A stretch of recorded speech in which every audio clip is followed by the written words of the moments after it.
Maantana ilmaan Oromoo gubbarratti duguuggaa tana godhaa jiran warras xiqqishuma qabeenya qabu yookaanuu hojjatee xiqqishollee galu yoo innin phiiphii baanan tana hin deeggarre akka karaarraa meeysan warri waliin tahee jiru warra sibiila akka keenyaa uffate namtichin qopheeffatee hajiru ammaan tana keessaafuu Harargee guututti isiniif lafa gayyaanii jiran ilmaan Harargeedha hulaan teessan hundi dhadhawamuuf deemti hulaa teessan hunda dhadhooyti duutiin ajjeechaan dhaggeeffadha ta Wallaggaa yaada ta Shawaa yaada ta Arsii yaada ta Baalee yaada ta hunda Oromiyaa guutuu yaada Oromiyaa keessa Harargee wanni kophaa baate isiin kophaa isii miidhamtee yookaanu itti ballattuuf hin jirtu dhugaan isinii hima obboleeyyan kiyya yeroo ammaan tanaatitti Harargee keessa ayyoon hundi booyaa jirti ayyoon hundi booyaa jirti obboleeyyan kiyya maali booyinsin kuni eenyu faadha warri nu jala deemee nu jeesu jiru kuni akkamitti du'u jirra duuti teenyatunoo akkamitti nama nuuf dubbatu dhabne haala ja'u irratti maaliif namni waliif hin galle hiriira bahuu namtichin afaanii baafatee je hiriira sodaatee jira hiriira isin hin baasu dhugaadha namni seera malee hiriira yoo baate yoo waan takka taate itti gaafatamummaa taakeeti yoo rakkoon si gubbaa lufte saniifuu obboleeyyan kiyya yeroon ammaan tanaa Harargee dirree dhawaa adaree biyyoo calanqo qobbo maarree akkana jennee waliin dubbannuumi ta Harargee qofa laalluu miti yeroon ammaan tana jirru tani bakka takkaa Oromoon hundinuu itti lafaa haatu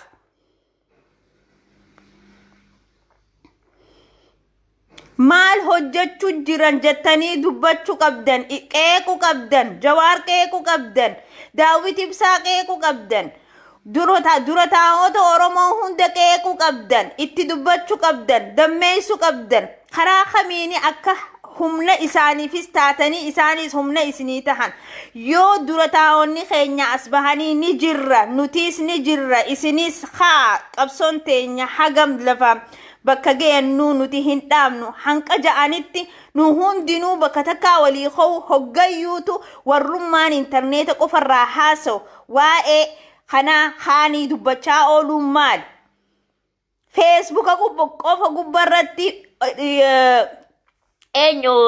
Jawaaris feesbuuka qofa gubbarra maal nuu godha as behee ummata durarratti nin jira isiniifin jira isinis gaachana kiyya anis gaachana keessan halkanii guyyaa akka nafxanyaan humna walii kan dutti nutis mata duree keenya kan dura dhaabbatee humna walii nuu kannuuf barbaanna haga yoomitti akkuma amata 150 kan duraa sanirraa yaadaatuma oolla biyya teenya keessatti yeroo ammaan tanaa namni afaanii baafatee waan takka dubbatee hidhaa fi ajjeecha hidhaan inumaatu amma ni qacacteewu maaliif bakka hin qaban bakkatti nama hidhan hin qaban amma bakka itti nama hidhan hin qaban saniifuu wanniin isaan godhuu qaban ajjeecha qofa isaan humna teenya yookaanuu hamilee teenya nu cabsuufi ka ummata keenya ajjeesaa jiran ka ummata keenya reefka isaanii qalanii akka bineensi nyaatu nu godhan akka khabiraa irraa barnoota fudhatee humna teenya tana laamsheessu yookaanuu nu sodaachisan san barbaadan kana akkam dandeenye durirraa beekan namtichin amma jiru kun immoo abyoot baanan osoo beeke kana duraatu humaa isaan hin goone ani maaliin isaan godha je'ee yaaduu qaba ture garuu innin kayaadu miti fuul duraame kayaadu hudduuduuba yaadaa jira Itoophiyaa lumuxxii baanu san hin fiduusi hin harkatuusi obboleeyyan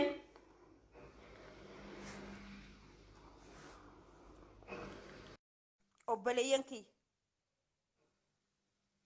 yoo dandeeysan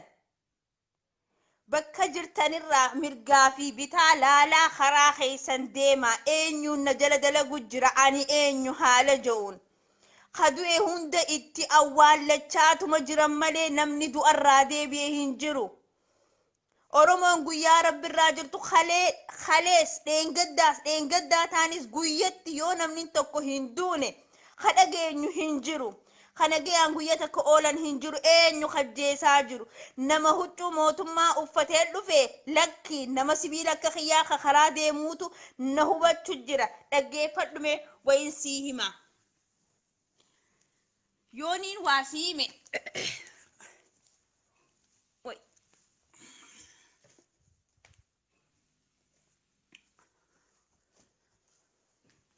Allahu akbar.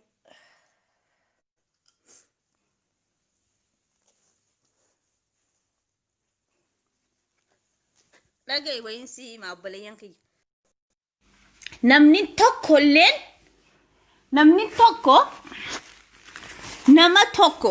namni tokko mootummaan feet ilaa haga hulaateetii kadhuftee si dhadhooytee ati eenyu hogguusin jette maqaa kiyya kadhugaa yooniin hin himneef kana beekee ati abaa wajji jirta je'ee kana jeesaa ture hin jiru. Eenyu kawaan kana godhaa ture. Ilmaan Oromoodha mataa isaanii kanaasuu hin qabne bitamtuu hunda. Isaanuma kadeebi'ee arraan tanaasu ila gaafa sirraa eegalee ka ilmaan Oromoo fixaa tures ilmaan Oromooti. Ammallee ka fixaa jiru ilmaan Oromooti. An takkaa Tigreen nan ajjeesne ani Oromoo waan ja'an anaaf takkaatu mootummaan feete ajjeestee ni beeti je'ee hin dubbadhu. Ajjeesaa jiru. Ka Oromoo muuma qofa.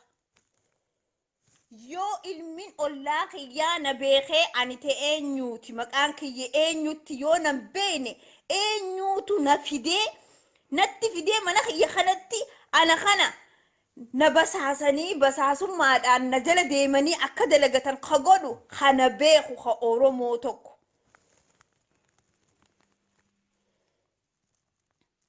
Duuba nuti kuni haram deemaa jirra.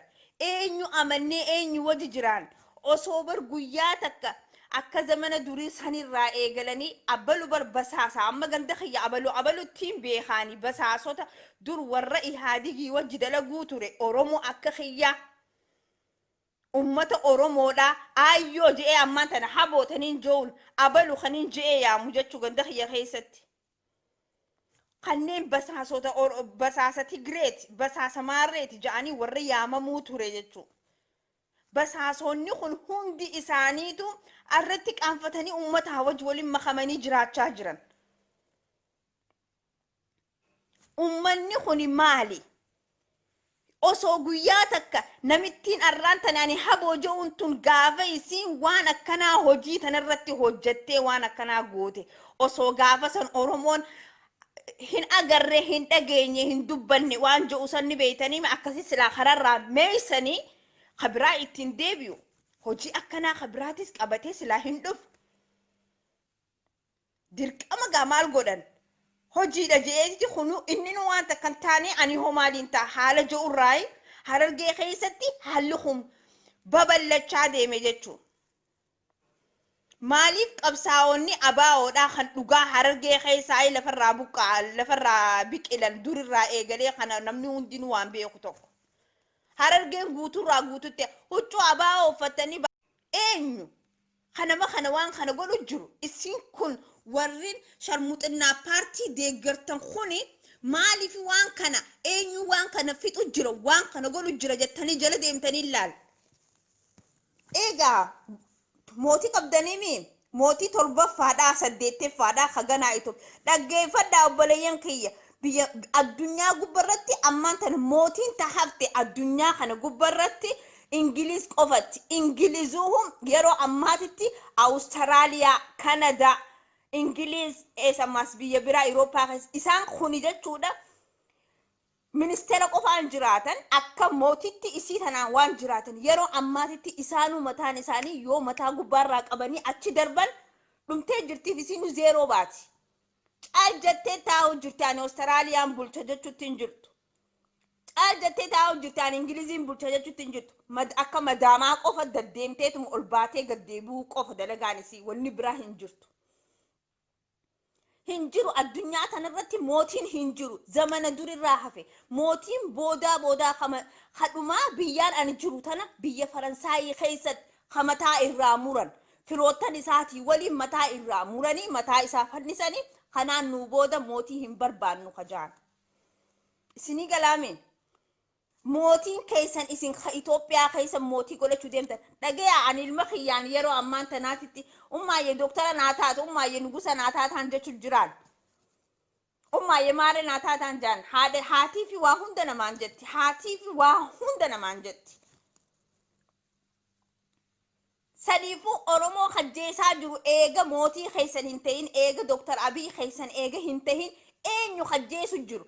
Isi warri sharmuxinnaa paartii deeggartan kun hundinuu hayyee sharmuxinnaa paartii teessan qabaddaame. Eenyu duba kadhumu jiru kun Oromoomi isin dhiigan qabdanii kalee dabarte wayyaanee wajjiin eenyu wajjiin qabsoowuu turtan.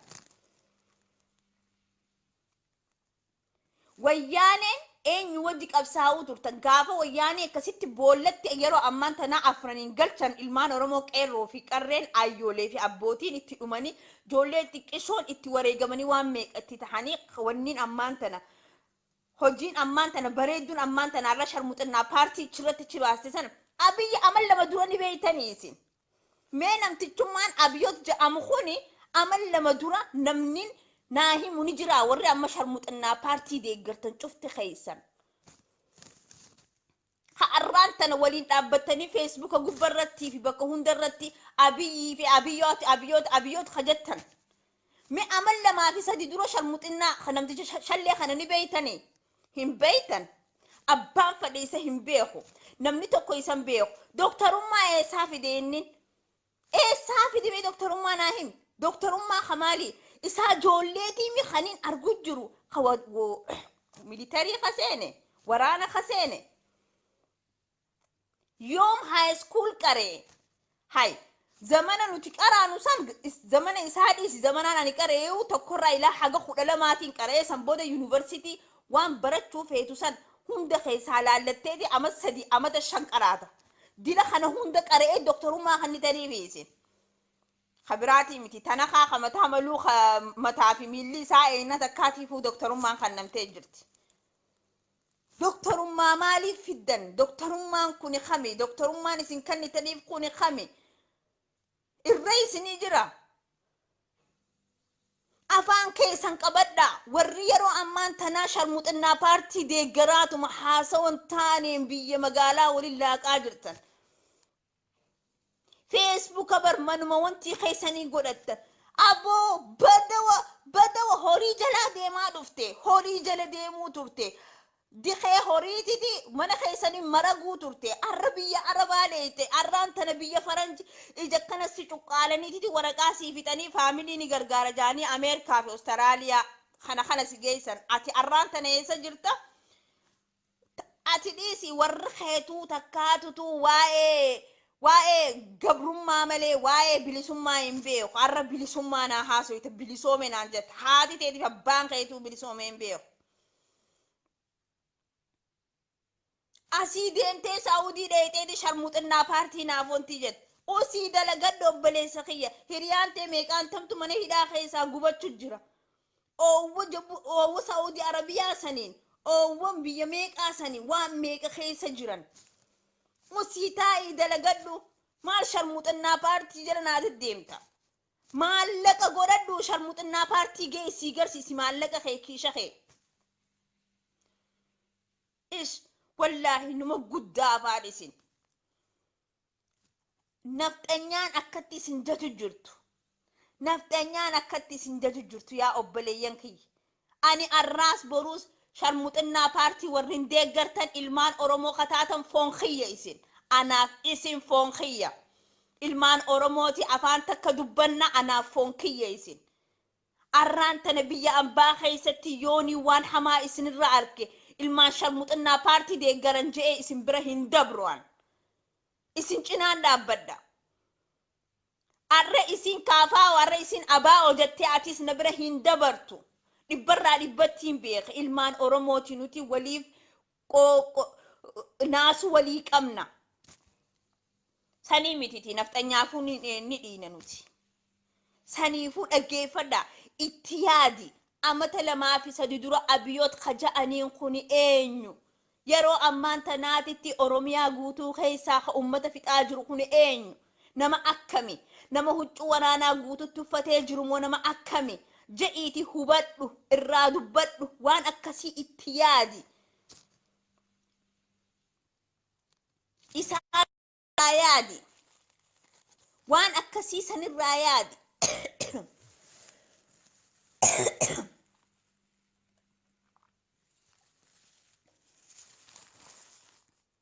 aljetteetuma gana biyya arabaa keessa teessee aboo riyaala kee guurradhu billaa aleek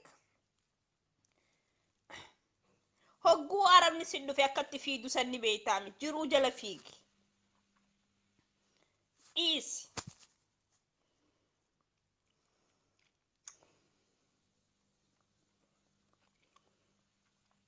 wallaahi ani yeroo ammaatti intala teenya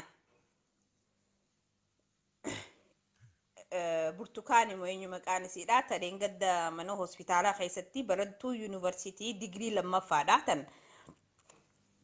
ajjeesan sanfaa jechuudha